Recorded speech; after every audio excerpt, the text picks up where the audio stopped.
Hello दोस्तों, कैसे हैं आप सभी। एक बार फिर से स्वागत है आप सभी का मेरे चैनल में। गाइस, कंडीशनल सेंटेंस मैंने मेरे अकॉर्डिंग आपको पढ़ाया था, लेकिन कंडीशनल सेंटेंस के 4 टाइप्स होते हैं। There are 4 types of conditional sentence in English. तो वो मैं आज बताने वाला हूँ। ये डे जो है, this day is going to very important for you, क्योंकि इसमें आप बहुत ज़रूरी चीज़, बहुत ही अच्छी चीज़ पढ़ने वाले हैं। तो गाइस, कंडीशनल सेंटेंस में यहाँ पर बोर्ड पर देखिए लिखा है there are 4 types of conditional sentences in English.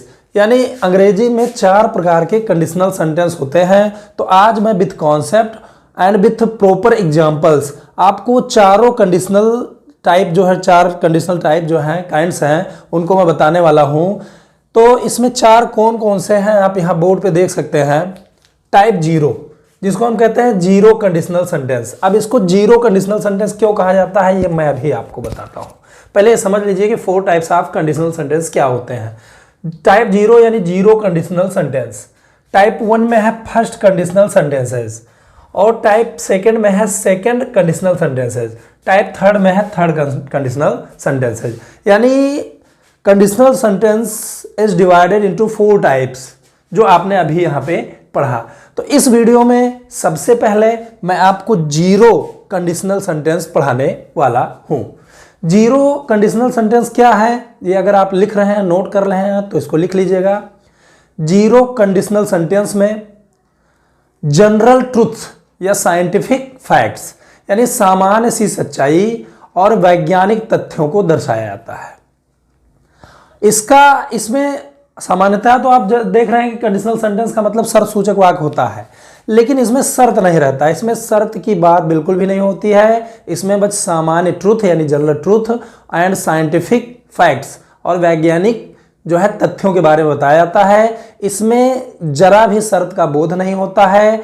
और इसको बनाते कैसे हैं, यहाँ पे लिखा है इफ या व्हेन। इफ तो लगाते ही हैं, व्हेन भी लगकर ये बन सकता है। और फिर सिंपल प्रेजेंट टेंस, प्रेजेंट को सिंपल में बनाइए, प्रेजेंट फिर टेंस। फिर प्रेजेंट टेंस सिंपल, दूसरा भी सिंपल ही रहेगा क्योंकि ये सिंपल ही आता है। यानी सीधा इसको प्रेजेंट फिर बनाते हैं। अब नियम के अनुसार जीरो कंडीशनल सेंटेंस इसलिए इसको हम कहते हैं क्योंकि इसमें जो शर्त होती है वो जीरो होती है। जीरो यानी ना के बराबर, शर्त होती ही नहीं है। इसमें अगर सामान्य सत्य को बताया जाता है, ये करते हैं तो वो होता है, ये करते हैं तो ये होता है, इस तरह के सेंटेंस आते हैं।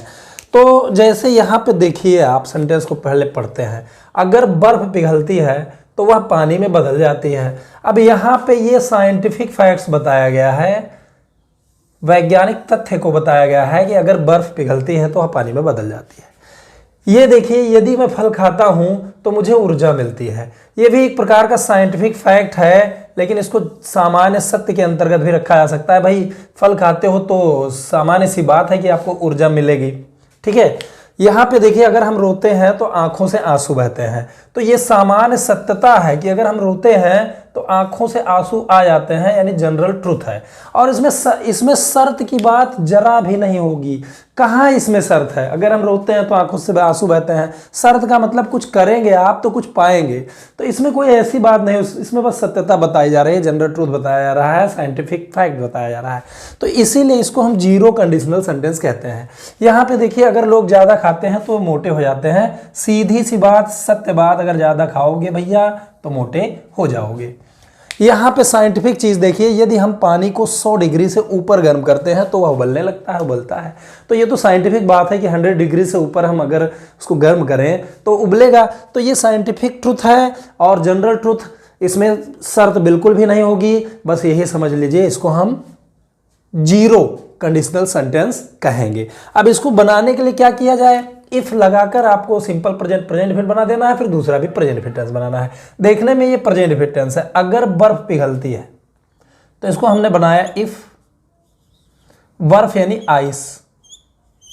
अब पिघलना की अंग्रेजी मेल्ट होता है, तो ये चूंकि प्रेजेंट फिर टेंस सिंपल प्रेजेंट बनाएंगे तो यस जुड़ जाएगा। इफ आइस मेल्ट्स, अगर बर्फ पिघलती है। और बीच में ध्यान रहे तो की अंग्रेजी नहीं होती है, सिर्फ कामा लगाया जाता है। वह पानी में बदल जाता है। कौन पानी में बदल जाता है? वह यानी बर्फ के लिए इट का प्रयोग करेंगे। निर्जीव चीजों के लिए इट का प्रयोग होता है। अब बदल जाती है, बदलना की अंग्रेजी कन्वर्ट होता है। कन्वर्ट्स जोड़ देंगे यहाँ पे, क्योंकि एक वचन है, एक वचन के साथ वर्ब में थोड़ा जुड़ जाएगा, प्रेजेंट परफेक्ट टेंस है। अब पानी में यहाँ पे गतिशीलता है, आंतरिक गति की बात हो रही है। बर्फ जब पानी में चेंज होता है तो अंदर अंदर यानी आंतरिक परिवर्तन होता है, तो इसके लिए हमें मे की अंग्रेजी इन नहीं बल्कि इनटू लगाना है, यानी यहाँ पे हो जाएगा into water.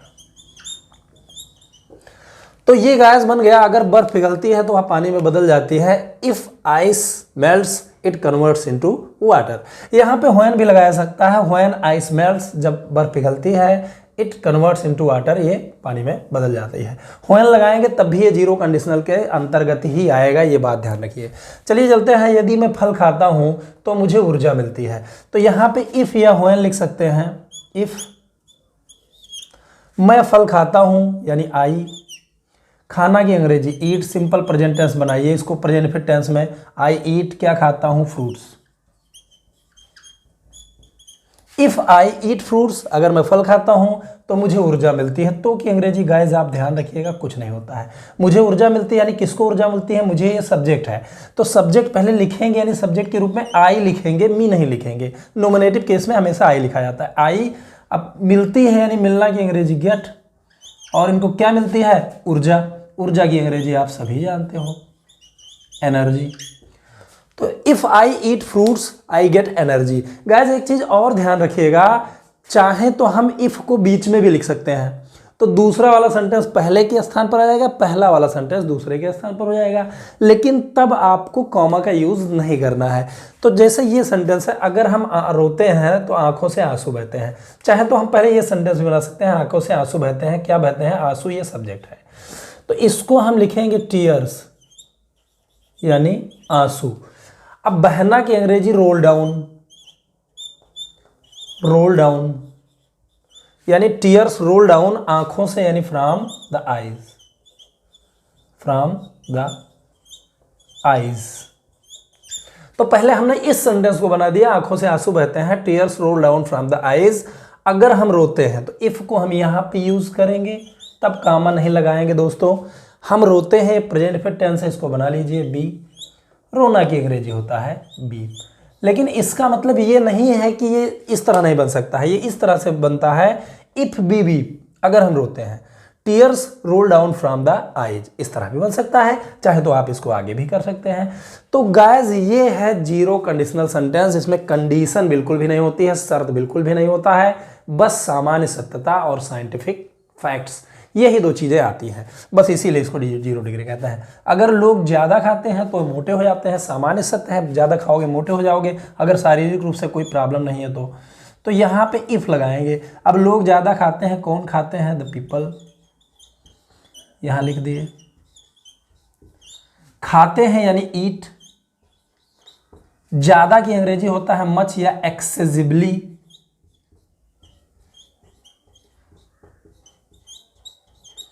If the people eat excessively, वे मोटे हो जाते हैं, तो कौन मोटे हो जाते हैं, वे, दे। अब मोटा होना की अंग्रेजी बिकम फैट या गॉट फैट हो सकता है, दे बिकम यानी हो जाते हैं,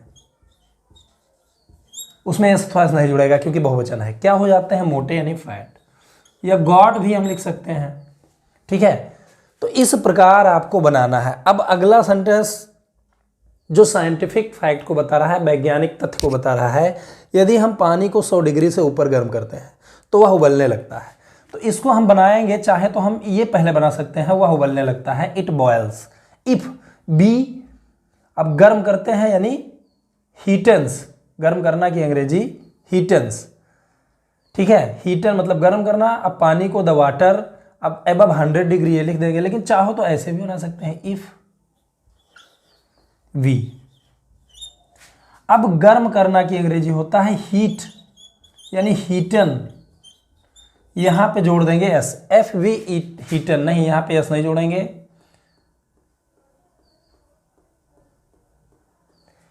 इफ वी हीटन यानी हम गर्म करते हैं, किसको गर्म करते हैं, द वाटर यानी पानी को, वाटर। अब 100 डिग्री से ऊपर, तो से ऊपर की अंग्रेजी एबव होता है, या आप जानते होंगे, मैंने प्रीपोजिशन पहले ही आपको पढ़ा दिया है, एबव 100 डिग्री, यहाँ पे हमने लिख दिया 100 degree, if be heated the water above 100 degree, तो वह उबलने लगता है। तो की अंग्रेजी कुछ नहीं, बस केवल कामा लगा दीजिए। वह यानी इट, पानी के लिए इट उबलने लगता है यानी उबलता है, तो बॉयल हम लिख देंगे, बॉयल्स, इट बॉयल्स, यानी पानी के लिए इट आया है तो यहाँ पे एस्थोस जुड़ जाएगा, यहाँ पे बी के साथ ये हीटन में एस्थोस नहीं जुड़ेगा। तो गाइज ये है जीरो कंडीशनल सेंटेंस, इसमें शर्त बिल्कुल नहीं होती है। दो चीज़ याद रख लीजिए, केवल सामान्य सत्यता या वैज्ञानिक जो है तथ्य को बताया जाता है, तो इसमें शर्त ना होने के कारण इसको जीरो कंडीशनल सेंटेंस कहते हैं। तो गाइज मैं चारों कंडीशनल एक वीडियो में नहीं पढ़ा सकता हूँ, it is impossible for me. तो मैं एक एक करके आपको 4 वीडियोस में लगातार चारों with concept with proper examples आपको मैं समझाऊंगा। उम्मीद करता हूं कि टाइप जीरो कंडीशनल सेंटेंस आपको समझ में आ गया है। मिलते हैं अगले वीडियो में टाइप फर्स्ट यानी फर्स्ट कंडीशनल सेंटेंस के साथ। तब तक के लिए धन्यवाद गाइस। अगर आप मेरे चैनल में नए हैं तो प्लीज़ चैनल को सब्सक्राइब करके बेल आइकन को हिट कर दीजिए। वीडियो पसंद आया है तो लाइक और शेयर करना ना भूलें। Thanks for watching, good bye.